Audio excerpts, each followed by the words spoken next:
I'm breathing underwater, I'm weightless through space. I'm soaring like an eagle all over this place. Creatures most will never see are waiting there to look at me, and all I gotta do is breathe underwater. The flying sub is cruising through the sky on its way to Seaview. Flying sub to Seaview. Come in, Seaview. This is Seaview. Go ahead, Admiral. We're approaching our coordinates. Estimated time of arrival, 12 minutes. Aye, sir. Any instructions for the skipper? Tell Captain Crane that our distinguished guest is beside him. The last time we saw Skip Homeyer, he was an amphibian with artificial gills on his neck. He'd been acting since he was 6 under his real name, George Homeyer. He made his film debut at 14 and took off running. His baritone voice and baby face put him in all kinds of roles that took advantage of them.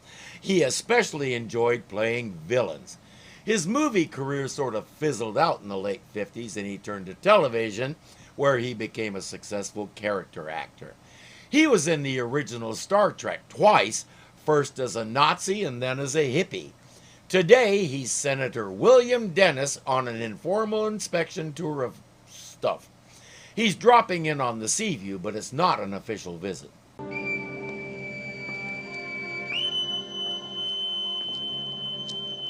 Hi, Lee. Hi, Admiral. Chip. Gentlemen. You don't want to see what they do for an official visit. Oh, Captain Crane, I believe. I'm Billy Dennis. Welcome aboard, Senator. You must be the exec. It's good to be here. Nice to know all you men. How do you do? How do you do? Fastest handshake in the West. He's a politician, all right. In fact, he represents Kowalski's state. Kowalski was explaining to the chief that his recent win was the biggest upset in the state's history. Everybody said he didn't have a chance, but he went around, met people, shook a few hands, and won by a landslide. Kowalski's excited to meet him. Admiral, this man tells me he's one of my constituents. That's quite an unexpected pleasure. Now then, what's in here? Let's see, working components of the new X4 device.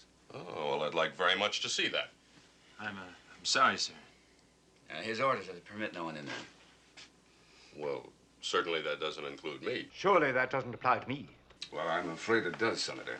As you know, the Seaview doesn't come under the authority of the armed services, and the X4 hasn't yet officially been turned over to the government. That's the Admiral's gentle way of saying, back off, it's not yours. Oh, don't worry about it, sailor.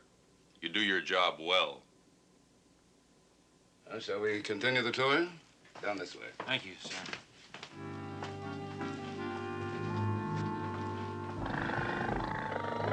What did he do to Kowalski? Although right now, Ski should be asking a more important question. How is it that he's suddenly hearing that sound right after those guys left? But that's the advantage of being the viewer. We have the time and calm nerves to ask those questions. He doesn't.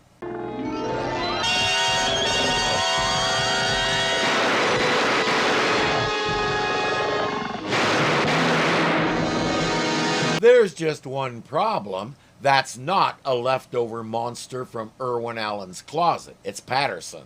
He's alive, but one of those shots did hit him. Some men take him to sick bay. Sharkey is protesting and saying that's where Kowalski needs to be. He's practically catatonic.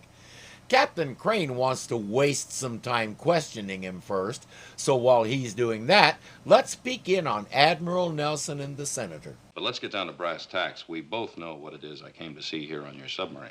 The X4, of course. Of course. And apparently I'm to be denied that privilege. No, not altogether, no, sir. It's true I had to deny you permission to look at the component room, but then that's all pretty technical anyway for anyone but an engineer. But I am going to show you the most interesting part of the device. Here in this room? Right. Here in this room. Where no one will bother us. Let me adjust the lights and put on some music. Wait, that's not right. He flips a switch and the curtains part to reveal a world map that covers the entire wall. The Senator says, so what? But Nelson isn't done flipping switches. These lights represent the precise position of every nuclear submarine in the world. Well, if that's true, that's the most amazing thing I've ever encountered. It's literally true. The green lights are our subs. The amber are those of our allies and neutrals. And the others, of course, are potential hostiles. Since it's the color of them lousy commies, we're not allowed to say red. Dennis essentially says, all I have is your word for it. How do I know you didn't just stick lights here and there and guess that's where the subs are? Choose any one of the green lights. Very well. That one, closest one to Hawaii. Latitude 21 degrees, 59 minutes. Longitude 160 degrees.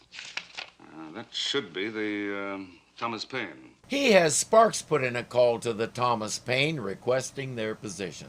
They're exactly where the X4 says they are. Have you any idea how much this can affect our entire defense posture? Quite a clear idea, Senator. Well, then how soon are you going to turn it over to Washington? As soon as we finish testing it. I'm sorry, Senator. Sorry, but it's impossible to be more explicit.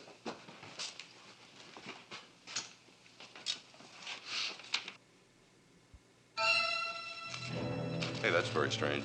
What's that? Well, the light marking the Thomas Paine's position. It's gone out. And now they aren't. Sparks can't raise them on the radio. Suddenly more lights are winking out until they're all gone. Nobody's answering radio calls. It would appear that the Seaview is the only nuclear submarine left on the planet.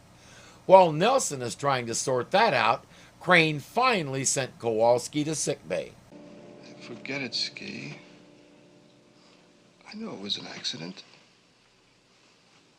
One of those things. You're gonna be okay, though, aren't you? Sure.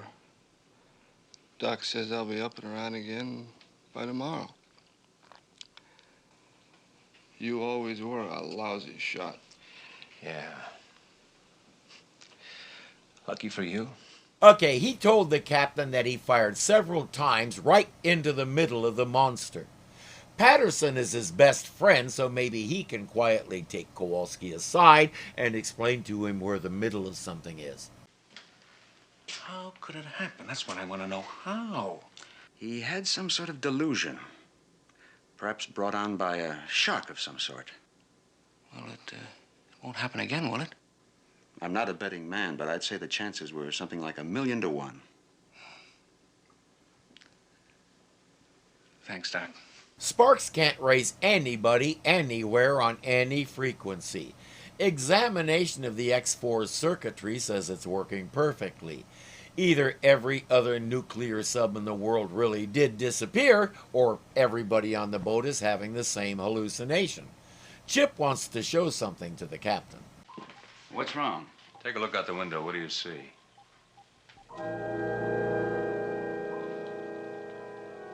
Nothing. What about it? That's just the point. There's nothing there. 10 minutes ago, the whole ocean outside was alive with fish. Now there's nothing stirring. What happened to them? Where'd they go? That's a good question. In fact, suddenly they aren't encountering another living thing. Kind of like being the last living cell than a dead body, eh? In desperation, Admiral Nelson tells Chip to get a commercial TV station on the screen. They're in range of several.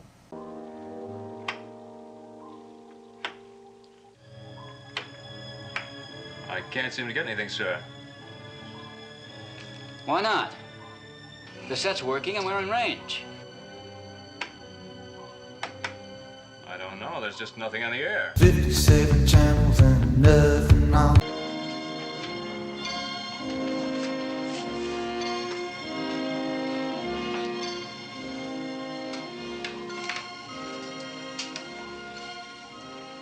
What do you see? Nothing. This is a main shipping lane. I know. No ships, no planes, absolutely nothing.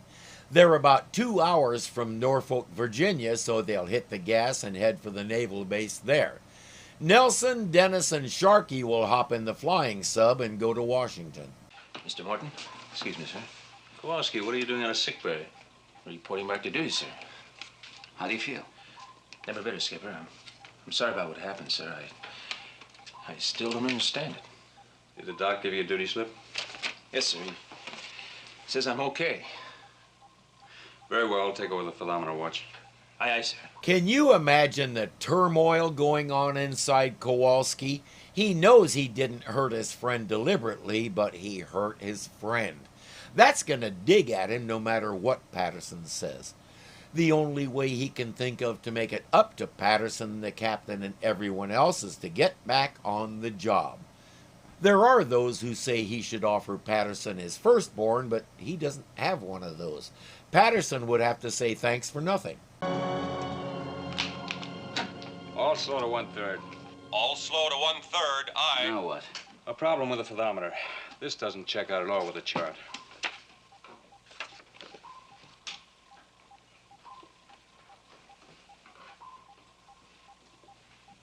This is all fouled up. I know. We let Kowalski out of sickbay a little too soon.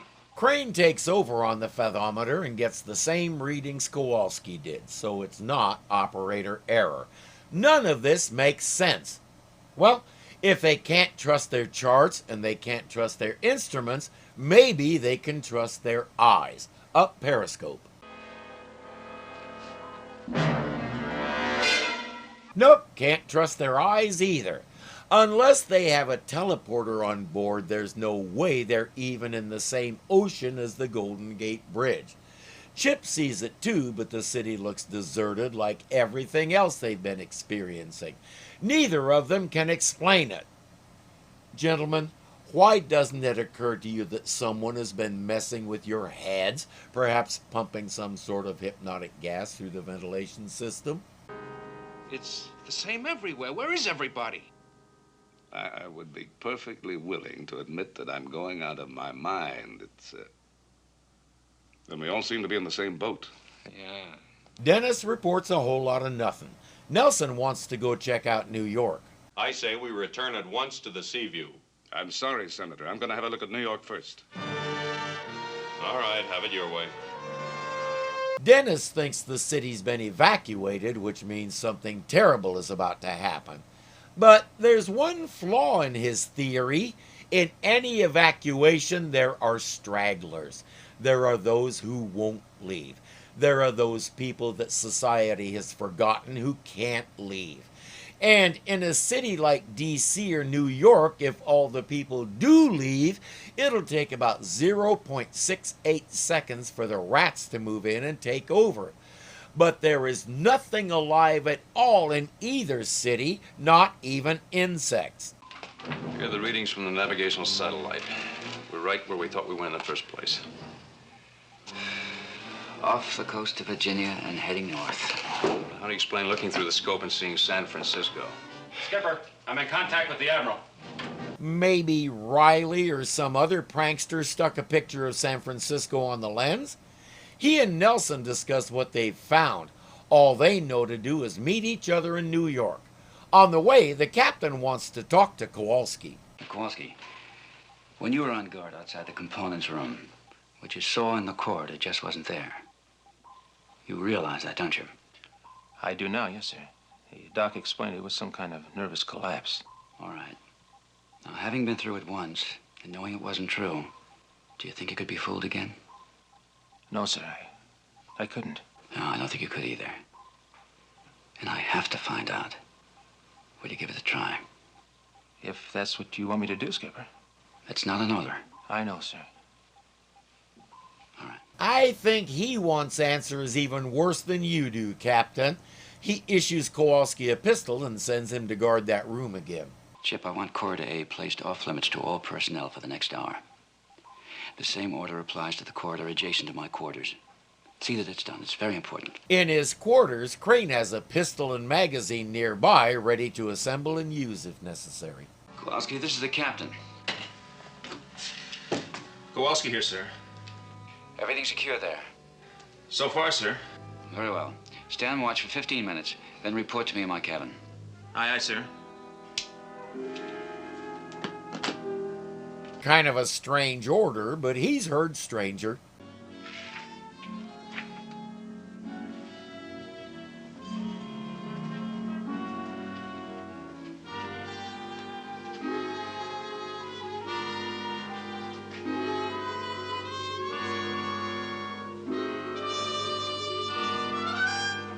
sort of like that noise. It's strange, but he's heard stranger just today. He goes back to his post. As he said, "We don't get fooled again." I'm not sure what the captain is expecting to happen, but the 15 minutes are up and Kowalski is off to report to him. Kowalski? Kowalski? Kowalski would not, Captain. You know that.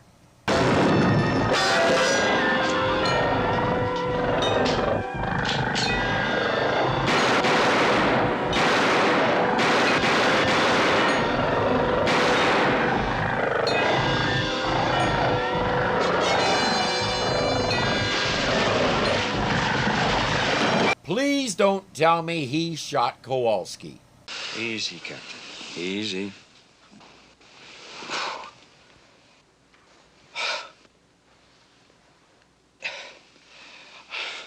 How did you get me out of there?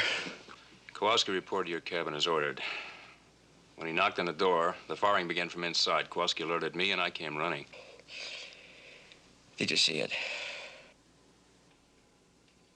That thing, did you see it? No, he didn't shoot Kowalski. He didn't shoot any Lost in Space cast-offs either. He shot the wall. But my cabin door was broken in. We found your door closed and locked from the inside. That's what I was trying to prove. Now I know what Kowalski must have been going through. Pretty real, wasn't it, Captain? Over the Senator's loud objections, Admiral Nelson is preparing to go ashore and head into New York. We've landed in New York. It looks deserted, too. We're about to go ashore. Now, the moment you get here, I want you to form a strong shore party, at least half the crew. Land them in Manhattan, and then spread out to make a thorough search. We'll rendezvous at the UN. Right, sir. No, you can't risk your submarine that way. I didn't get that last part, sir. I didn't say anything. Now, just carry out the order I gave you. Right, sir. What's he so afraid of? If there's nobody left, there are no threats. Why not explore? Why is he so anxious to get back to the Seaview? Speaking of the Seaview, a big blip has appeared on sonar. Crane goes forward and sees a giant octopus. He looks away for an instant and it's gone, and so is the blip. Maybe it was never there.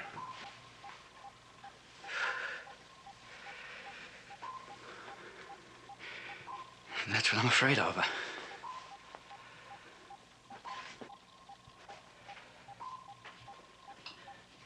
But sonar, I heard the contact, saw the reading. So did you. It was a false reading. Could have been caused by a thermal layer. I saw it, Chip. I saw it. We could be getting electronic feedback from the X4. Shall I have engineering check it out? Crane says, that's it. All this started when we turned that thing on. Somehow it must be emitting some kind of wave that's messing with us. He orders it dismantled, removed, and set adrift on a raft. Shouldn't simply turning it off do the trick? In New York, Nelson and Sharkey are hearing sounds they can't explain. The three of them move to investigate.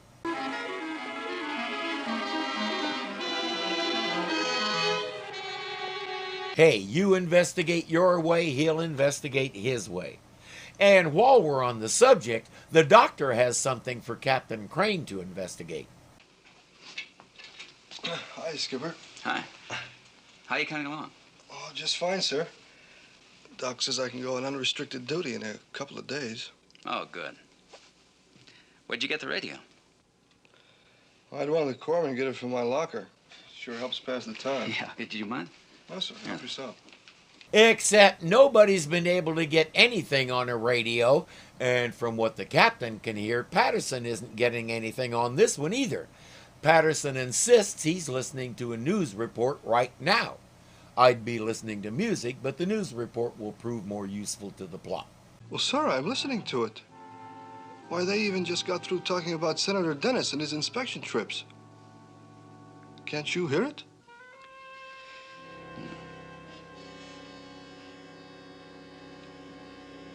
Patterson, Yes, sir. where did you meet Senator Dennis when he came aboard? I didn't, sir. He'd been working on some machinery and he was covered in grease. He knew better than to approach a U.S. senator in that condition. So he's the only man on board who didn't meet and shake hands with the senator. It all just fell into place. The first thing to do is not dismantle the X4 and give it the Captain Bligh treatment. Dennis is in the flying sub hooking something up to one of the panels. Whatever it is, he won't finish it. I don't think he expected Nelson and Sharkey to get back so fast.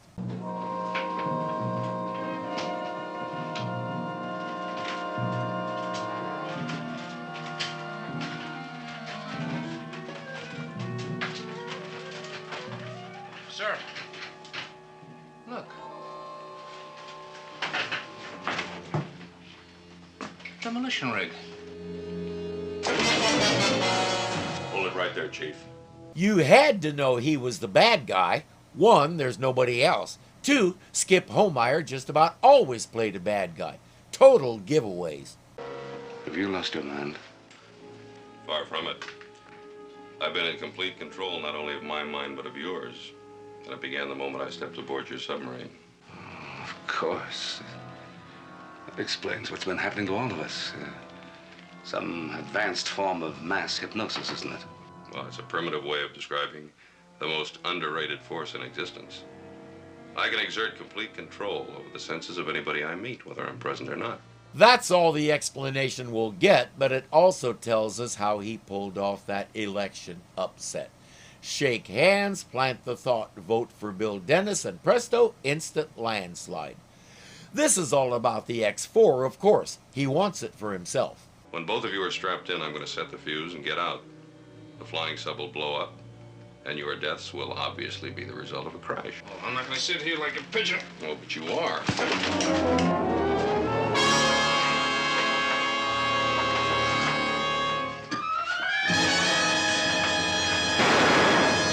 In good Hollywood cliche fashion, guess who got shot and now lies dying?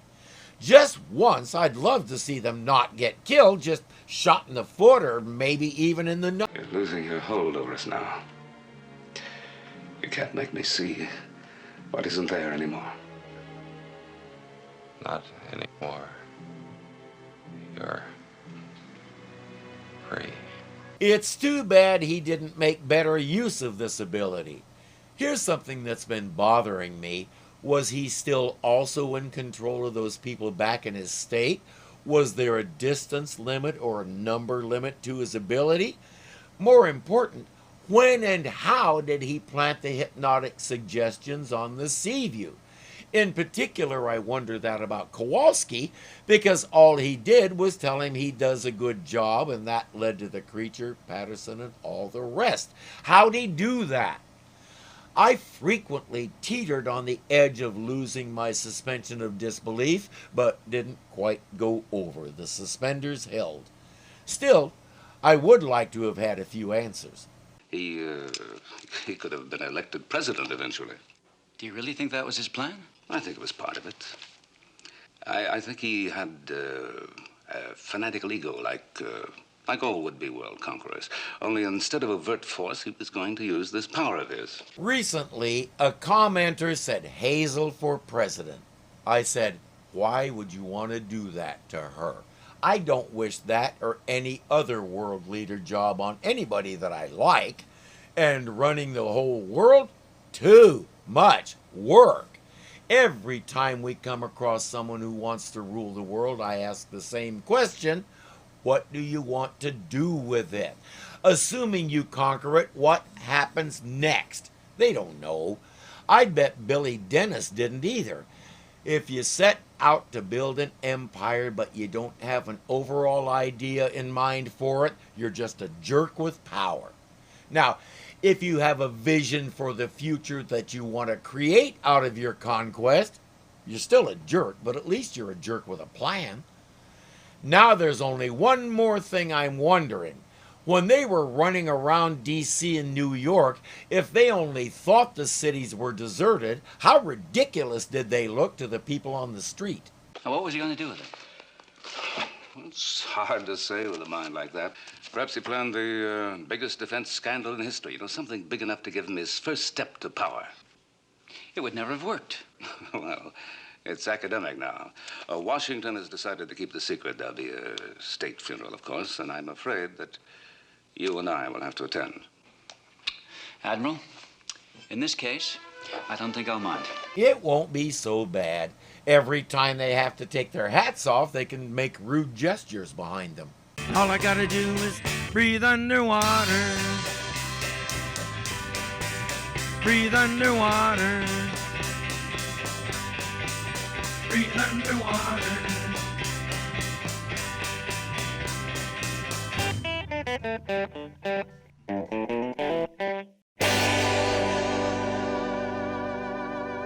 Says it's working, working in mind for it. For you go. Why'd it come out like that? Yeah. And getting up and leaving right before the end, that is so you.